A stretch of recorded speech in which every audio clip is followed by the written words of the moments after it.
नमस्कार, मी अरविंद आठले. नुकताच पुण्यामध्ये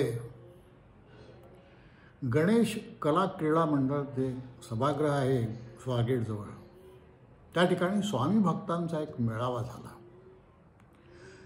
त्याच्या मेळाव्याचं नाव श्री स्वामी कृपानुभूती असं होतं आणि स्वामींची कृपा असणारे सर्व मंडळी, भक्त मंडळी त्या ठिकाणी जमा झाली होती. या ठिकाणी अनेक स्वामींच्या जे प्रत्यक्ष ज्यांनी दीक्षा घेतली, ज्यांचा सहवास आला, अशा अनेक लोकांचे वंशजसुद्धा उपस्थित होते. फार हृद्य असा हा कौटुंबिक कार्यक्रम असावा अशा प्रकारचं वातावरण त्या ठिकाणी होतं. ॲडव्होकेट अभिषेक निकम आणि त्यांच्या पत्नी सौ धनश्री निकम यांनी अतिशय मेहनत घेऊन हा कार्यक्रम छान पार पाडला. त्या दोघांचे जेवढे आभार मानावेत तेवढं कमीच आहे. एक अतिशय छान कार्यक्रम पाहायला मिळाला याचा आनंद आहे. आणि अनेक स्वामी भक्तांची स्वानुभवाची जी भाषणं त्यात झाली, त्यात रेखी असतील, केळकर असतील, अजून बरीच मंडळी आहेत, स्वामी माऊली पिळगावकर असतील, खूप लोकांची त्यात आतून हृदयापासून आलेली अशी भाषणं झाली. ती ऐकवण्यात मला फार आनंद होईल तुम्हाला सर्वांना. तर आपण आता या कार्यक्रमाला प्रस्तुत होऊया. अनेक भाषणे यामध्ये आहेत, 5-6 भाग जवळपास यांचे मी केलेले आहेत. सर्व डिटेल व्यवस्थित तिथे न उपस्थित राहताही तुम्हाला त्याचा लाभ घेता यावा असा त्यात उद्दिष्ट आहे त्याचं. तर मी आपलं स्वागत करतो आणि या भाषणं ऐकण्याचं आवाहन करतो. नमस्कार. मी आज आपल्यासोबत उपस्थित असणारे श्री मिलिंद पिळगावकर काका, ज्यांच्या घरात महाराज के निदान एकमेकांच्या आजूबाजून ज्याच्या कानात तरी आवाज घुमू द्या, त्या पद्धतीने जर असत आजच्या दिवस बेंबीच्या देठापासून आपण नामस्मरण करूया. बोल अनंत कोटी ब्रह्मांड नायक राजाधिराज योगीराज परब्रह्म सद्गुरु श्री स्वामी समर्थ महाराज की, गुरुदेव श्री स्वामी सुत महाराज की, श्री स्वामी समर्थ. आता मनोगत ऐकायला जर सावध झाला असाल तर अगदी निवांत हात पाय अगदी आरामात सोडून बसा, कारण माझं मनोगत नाही आहे. आता मी जे काय मला जी आज सेवा दिलेली आहे ते स्वामी समर्थ महाराजांवरती थोडक्यात आम्हाला समजण्याच्या भाषेमध्ये व्याख्यान. आणि आजचा मला विषय दिलेला आपल्या आयोजकांनी स्वामी समर्थ महाराजांवरती श्रद्धा, भक्ती आणि प्रेम. कारण सर्वप्रथम जडते ती श्रद्धा. आपण श्रद्धा असल्याशिवाय ते हात म्हणून आपण आपले हात जोडले जात नाहीत. त्याच्यानंतर हळूहळू आपल्या मनामध्ये भक्ती होते आणि मग भक्तीतून आपले जे काय स्वप्न साकार होतात म्हणा, किंवा जे काय आपलं होत असतं, मग हळूहळू आपलं प्रेम जडतं. आणि याच विषयावरती आज मी थोडासा तुमच्याकडे बोलणार आहोत. त्यामुळे पुन्हा एकदा आपण थोडंसं स्वामी महाराजांचे जय जयकार करूया आणि सुरुवात करूया. पुन्हा बोलूया. अनंत कोटी ब्रह्मांड नायक राजाधिराज योगीराज परब्रह्म सद्गुरु सच्चिदानंद श्री स्वामी समर्थ महाराज की, दोन्ही हात वरिष्ठ करून बोला, महाराज की, गुरुदेव श्री स्वामी सुत महाराज की. तो फक्त वरचा परमात्मा. कारण आपण हात पाय किती मारून सुद्धा आपलं काहीच होत नसतं. आणि ती जी हात ज्या आतुरतेने आपण त्याला मारतो, त्या वेळेला मी असं म्हणेन की ती पहिली आपली श्रद्धा जी आहे ना, तर ती जागृत होत असते. का आपल्याला जे आपण त्यांच्याकडे जे मागतो ते आपल्याला त्या वेळेला मिळत असतं, किंवा ते कधी कधी मिळत नसतं. पण श्रद्धा महाराजांच्या प्रती असणं म्हणजे खरोखर ते आपल्या प्रारब्धात असावं लागतं, आपल्या नशिबात असावं लागतं. आपण तेवढे भाग्यवान असावे लागतो. स्वामी समर्थ महाराज हे फक्त त्या देहापुरते नाही आहेत. तो देह त्यांना आपल्यासाठी धारण करावा लागला. आणि स्वामी समर्थ महाराज हे त्यांना नामाभिधान हे आपण केलेले आहेत, पण तो साक्षात परब्रह्म आहे, तो मूल ब्रह्म आहे. आपल्या हिशोबाने ते अमुक अवतार असतील, काही असेल, काही असेल, ते सर्वच काय आहे, काही नाही असं नाहीच आहे. पण त्याही पलीकडे जाऊन जर त्यांनी हा देह धारण केला आहे आता सध्या, तर मग ते नेमके ते कोण आहेत? ते कोण आहे ज्याने तो देह धारण केला? तर ते मूलब्रह्म आहे. त्याला आकार नाही, उकार नाही, रूप नाही, रंग नाही, काहीही नाही आहे. म्हणजे एखादं निखळ पाण्याचं स्वच्छ तांबे आणि त्याच्यामध्ये जर स्वच्छ पाणी असेल आणि त्याच्यामध्ये जेव्हा तुम्ही डोक्यावरून बघाल तेव्हा तुमचा चेहराच तुम्हाला दिसणार, तुमचंच प्रतिबिंब तुम्हाला दिसणार. त्या पाण्याला रंग नसतो, काही नसतो, रूप नसतो, आकार नसतो, काहीच नसतो. आणि अशाच पद्धतीने स्वामी समर्थ महाराजांच्याकडे जे जे कोण त्यांच्याकडे गेले दर्शन घ्यायला, त्यांना त्यांचं आराध्य दैवत त्यांना महाराजांमध्ये दिसलेलं आहे. पण तोच देव न मानणारा, स्वतःला नास्तिक म्हणून जे धन्यता लाभणारा, असं त्याला काहीतरी असं विशेष वाटणारा, एकदम अचानक देवाला हात मारतो, स्वामी समर्थ महाराजांना हात मारतो. आणि ती आर्ततेची हाक असते, त्याला महाराजांना ओ द्यावंच लागतं. कारण महाराजांनी निर्माण केलेली अखंड सृष्टी आहे, त्याच्यातलं एकही फूल जरी कोमेजलं तरी मला यावं लागतं, असं स्वामी समर्थ महाराजांनी खुद्द आनंदात महाराजांना सांगितलेलं आहे. ज्यांना लाभले त्यांना लाभले, आम्हाला काय महाराज लाभत नाहीत. मी त्या माणसाकडे कधी हातबीत मिळून नमस्कार केला आणि ताबडतोब निघालो. कारण त्याच्या पुढे तो काय बोलणार ते मला काही अजिबात कल्पना नव्हती. महाराज लाभत नाहीत. आपल्यापैकी कितीतरी लोक आपण स्वामी भक्त आहोत, स्वामींकडे आपण अगदी पूर्णतः आपण पूर्ण झुकून दिलेले आहेत. तूच मारायचं, तूच तारायचं, काय करशील ते माझं तूच कर. तुझ्या पलीकडे अलीकडे मला कोणीही माहिती नाहीये.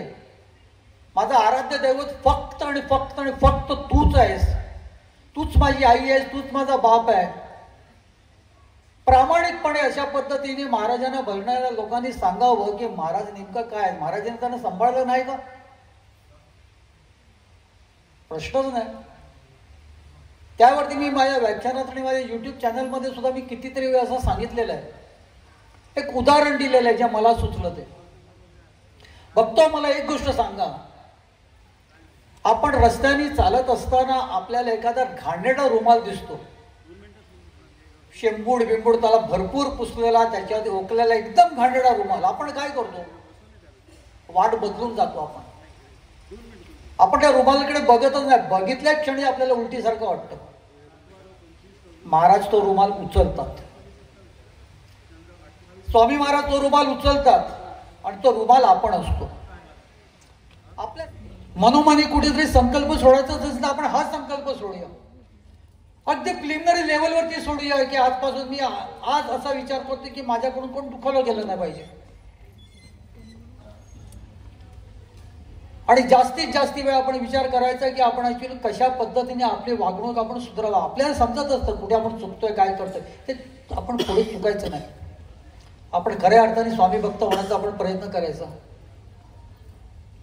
आणि म्हणायचं. काय म्हणायचं? स्वामींचं नाम म्हणायचं. कसं म्हणायचं? बोला अनंत कोटी ब्रह्मांड नायक राजाधिराज योगीराज परब्रह्म सद्गुरु श्री स्वामी समर्थ महाराज की, गुरुदेव श्री स्वामी समर्थ महाराज की. काय आवाज झाला हो तुमचा? मला वाटतं माझ्याऐवजी तुम्ही प्रत्येक जण बोलताय. असं नका करू. आवाज जरा एकदम शेजारच्या कांढऱ्या बसू द्या ना. तुमच्या आवाजाने त्यांच्या आवाजाने तुमच्या. पुन्हा आपण करूया. बोला अनंत कोटी ब्रह्मांड नायक राजाधिराज योगीराज परब्रह्म सद्गुरु श्री स्वामी समर्थ महाराज की, गुरुदेव श्री स्वामी सुत महाराज की. गणपती बाप्पा, गणपती बाप्पा, गणपती बाप्पा.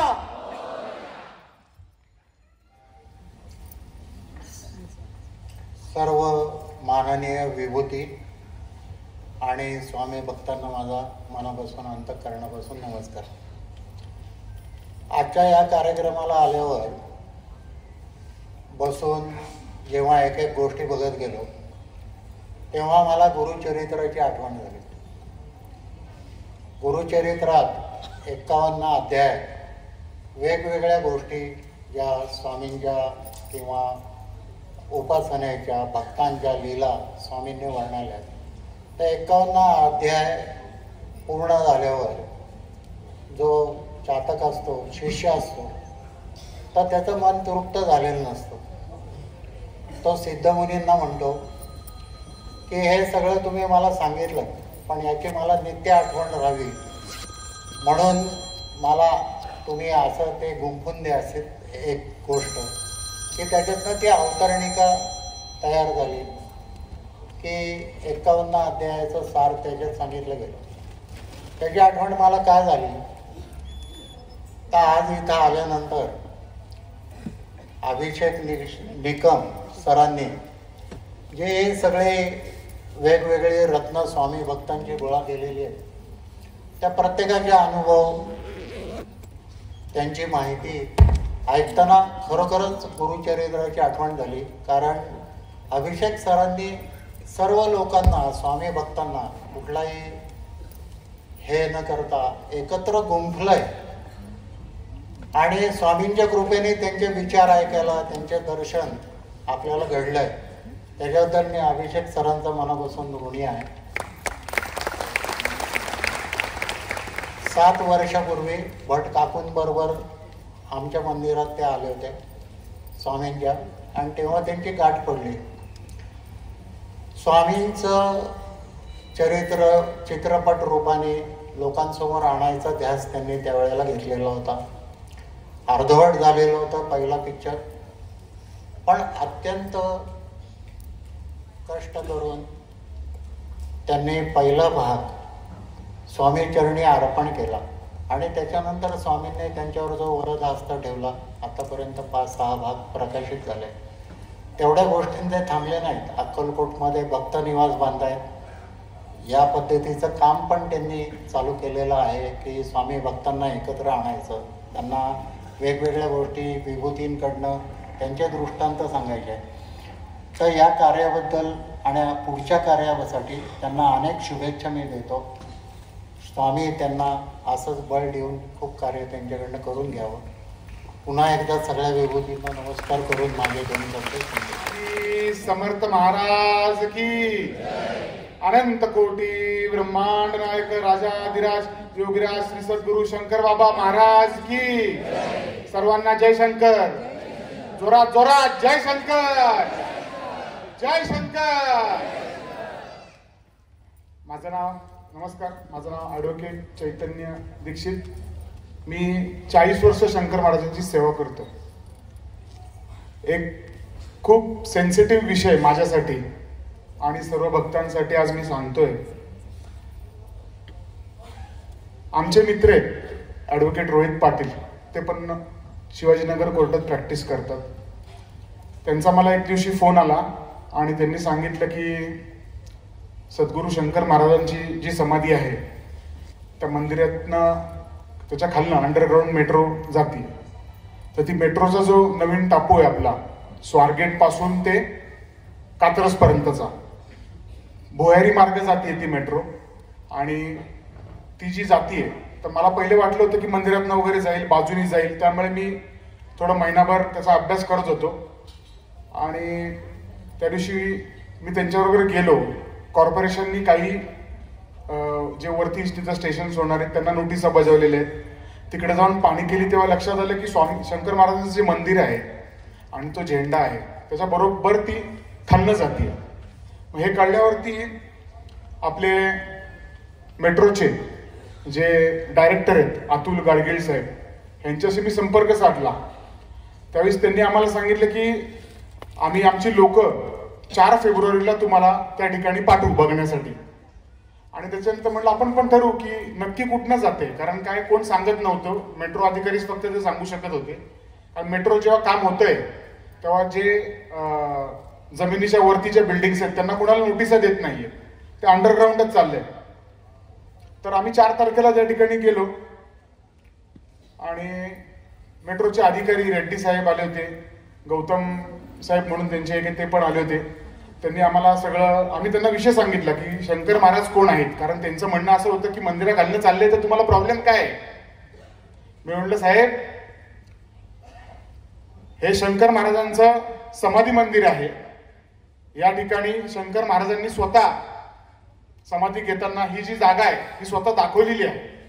आणि ते स्वतः त्या ठिकाणी समाधी आहेत, त्याच्यामुळे त्यांना धक्का लागू नये किंवा त्यांचे जे त्यांनी सांगितलेली जी जागा आहे त्या ठिकाणाला काही होऊ नये ही सगळ्या भक्तांची आमची इच्छा आहे. आणि शंकर महाराज जे मठ आहे हे शक्तिपीठ आहे पुण्याचं. लाखो भक्त तिकडे येतात आणि तुमच्याकडे पर्यायी जागा असताना, म्हणजे शंकर महाराजांच्या बाजूला रोड आहे, तो साधारणतः 15 फुटी रोड आहे, त्याच्यानंतर बाजूला फ्लायओव्हर गेलाय, त्याच्या बाजूला अजून एक रोड आहे, तर तुम्हाला 8 तास कशासाठी शंकर महाराजांच्या समाधी खालनच जायचं 8 तास कशासाठी हे आम्ही त्या ठिकाणी त्यांना सांगितलं. त्याच्यानंतर त्यांनी आम्हाला ती जागा जी आहे ती दाखवली. त्यांनी नकाशे वगैरे सगळे आणले होते ऑफिसमध्ये, आम्हाला ते सगळे नकाशे दाखवले गेले. त्या नकाशे दाखवल्यावरनं आम्हाला ती जागा दाखवली गेली. तर ती जागा पाहून तळपायची आग मस्तकाला कशी जाते ना तसं झालं. कारण ही जर समाधी मी उभा राहिलो, ही समाधी आहे, समाधीपासून 6 फूट अंतरावरती सेंटर लाईन जाती. हे लक्षात ठेवा, सगळ्यांनी डोक्यात ठेवा आहे. कारण काही पेपर्स, न्यूज चॅनल, राजकारणी हे दिशाभूल करायचा प्रयत्न करतायत. तर सेंटर लाईन जाते. सेंटर लाईन म्हणजे सेंटर लाईन अशी असती की एक जी मेट्रो आहे ही स्वारगेट पासून जाणार आहे ती कात्रजला, या साईडनी डाव्या बाजूने 7 मीटर अंतर, सेंटर लाईन पासून 7 मीटर अंतरावर, आणि उजव्या साईडनी कात्रज पासून येणारी जी मेट्रो आहे ही 7 मीटरवरती सेंटर लाईनच्या आहे स्वारगेट पर्यंत. आता हे जे बघितलं त्याच्यावरती आम्हाला ही गोष्ट कळली की जी मेट्रो जाते ही महाराजांच्या 100% समाधीच्या खालनं जाते. तसेच स्वामींचं मंदिर आहे, आपल्या स्वामी महाराजांच्या मंदिराखालनं पण ती मेट्रो जाते. आमचं एवढंच निवेदन त्यांना होतं की तुम्ही जी मेट्रो आहे की तुम्हाला 3 पर्याय रस्ते आहेत बाजूला, तिकडनं तुम्ही वळू शकता. जर कुठला तरी लोकप्रतिनिधी तो सांगतो की एका मेट्रो स्टेशन, आम्हाला 2 मेट्रो स्टेशन अजून पाहिजे आणि त्यासाठी 8 तास म्हणून एका मेट्रो स्टेशनचा खर्च 300 कोटी होत असेल, तर आमच्या शंकर महाराजांच्या खालनं ही मेट्रो तुम्ही 100% हलवू शकता. हे केल्यानंतर आम्ही दिनांक 6 तारखेला 6 फेब्रुवारीला सद्गुरू शंकर महाराज जे ट्रस्ट आहे त्यांना आम्ही निवेदन दिलं आणि त्यांना सांगितलं की ही अशी गोष्ट आहे. कारण ती पण लोक त्यावेळेस तिथे होती, पण ते म्हणतात आम्हाला रिप्रेझेंटेशन नाही, कुठली नोटीस नाही. म्हणजे आणि एक मजेशीर गोष्ट अशी आहे की मेट्रोची लोक त्यांच्याकडे मोजणी करायला येतात, पण ते म्हणतात आम्हाला रिप्रेझेंटेशन नाही, लेखी नाही. म्हणलं मी तुम्हाला लेखी देतो, हे घ्या पत्र. त्यासाठी आम्ही सद्गुरू शंकर महाराज कृती समिती स्थापन केली. दुर्गाष्टमीच्या दिवशी स्थापन झाली, ती महाराजांनी करून घेतली, आपण कोण नाही करून घेत. त्यानंतर त्यांनी दुसऱ्या दिवशी मेट्रोवाल्यांना पत्र दिलं. त्याच्यानंतर आम्ही सुद्धा मेट्रोचा फॉलोअप घेतला आणि मेट्रोवाल्यांना पण पत्र दिलं. मेट्रोनी दिनांक 13 फेब्रुवारी रोजी एक पत्रक काढलं आणि त्या पत्रकात जे आम्ही हे दिलेलं आहे त्याचं उत्तर त्यांनी मेट्रोवाल्यांनी दिलं. हे महाराष्ट्र मेट्रो रेल कॉर्पोरेशन 13 तारखेचं पत्र आहे. ह्याच्यामध्ये ते काय सांगतायत की आम्ही जी मेट्रो जाणार आहे ही आम्ही मार्गस्थ त्यांचा बदललेला आहे. मेट्रो मुळे समाधीला धोका होणार नाही. आता आमचं याच्यात तसं म्हणणं आहे, त्यात म्हणजे लहान मुलाला लॉलीपॉप कसं देतात तसं हे पत्र आहे. बघा काय म्हणले त्यांनी. मी त्यातल्या 2च मुद्दे फक्त यातले वाचतो. मोठे पत्र. आपण आज झालेल्या बैठकी दरम्यान व नियोजित मार्गिकेच्या पाहणी दरम्यान केलेल्या सूचनांप्रमाणे सदरील मार्गिका श्री सद्गुरू संतवर्य योगीराज शंकर महाराज समाधी बाहेरून मार्गस्थ करण्यासाठी मार्गिकेचे संरक्षण सुधारित करण्यात आले आहे. आता ती जी सेंटर लाईन आहे त्याबाबत या पत्रामध्ये कुठंच नमूद केले नाहीये. समाधीपासून किती लांब ती सेंटर लाईन आहे, समाधीपासून किती लांब ती मेट्रो जाते याबाबत पण कुठं काही उल्लेख या पत्रामध्ये त्यांनी केलेला नाहीये. ह्याच्यानंतर आपण लगेच दुसऱ्या दिवशी त्यांना पत्र दिलंय आणि जे काही नकाशे आहेत तुम्ही आम्हाला नकाशे द्या, तुमची मार्गिका कुठनं जातीये, समाधीपासून किती लांब आहे हे सुद्धा सांगा. जागेवरून तुम्ही आम्हाला मार्किंग्स करून द्या. कारण काय होतंय, आपण बघतोय, आपण जर नाही पडलो ना, कारण हा आपला महाराजांचा विषय, आपल्या आईचा विषय, आपण जर नाही पडलो ना ते घालणार, 100% घालणार आणि ते होऊ द्यायचं नाहीये. त्यामुळे आज मला सर्व स्वामी भक्त आहेत, शंकर महाराजांचे सगळे भक्त आहेत, त्यांना या ठिकाणी आव्हान आहे की पेपरला बातमी आलेली आहे यामध्ये की ती मार्गिका वळवण्यात आली आहे, पण असं कुठल्याच पेपरनी दिलेलं नाहीये. टेक्निकल मुद्दे आहेत त्याच्यामध्ये. आणि आध्यात्मिक दृष्ट्या मी काय इथं सांगायला तेवढा म्हणजे मोठा नाहीये. सगळ्यांना माहिती आहे की कुठल्याही समाधीच्या खालनं किंवा वरनं कुठली गोष्टी जाऊ नये, ती आध्यात्मिक दृष्ट्या बरोबर नसते. तर हा विषय सगळ्यांना कळावा आणि जोपर्यंत आपल्याला या गोष्टींमध्ये यश येत नाही तोपर्यंत आपण या ठिकाणी हा लढा चालू ठेवणार आहे. ह्याच्या पुढचा लढा आपला कोर्टात असेल, आंदोलनाचा असेल. तर यासाठी सर्व स्वामी भक्त आहेत त्यांना मी आज आवाहन करतो, शंकर महाराज भक्त आहेत, की त्यांनी या लढ्यामध्ये सर्व आमच्याबरोबर सगळ्यांनी एकजूट होऊन लढाई द्यावी. धन्यवाद. जय शंकर.